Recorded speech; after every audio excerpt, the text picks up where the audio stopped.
Praise lord అందరికి. ఈ లోకంలో చాలా మంది వాళ్ళ విషయాల కంటే ఎదుటి విషయాల గురించి, ఎదుటి వారి గురించి సంభాషణ చేస్తూ ఉంటారు. వాళ్ళు ఇలా ఉన్నారు, వీళ్ళు అలా ఉన్నారు అని చెప్పి ఎదుటి వాళ్ళ గురించే 24 hours వారి గురించే సంభాషణ చేస్తూ ఉంటారు. అయితే దేవుని వాక్యం ఈ విధంగా సెలవిస్తుంది.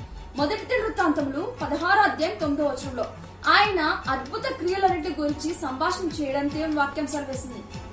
అంటే దేవుడు చేసిన క్రియల గురించి, దేవుడు మన పట్ల ఏ అద్భుత క్రియలైతే చేశాడో వాటిని గురించి మాట్లాడుకోవాలి, సంభాషించుకోవాలి. ఎదుటి వ్యక్తులు ఏమైపోతున్నారు, వాళ్ళు ఎలా ఉంటున్నారు అన్న దాని కాదు గాని దేవుని గురించి మనం మాట్లాడుకోవాలి. అప్పుడు దేవుడు మనల్ని ఆశీర్వదిస్తాడు.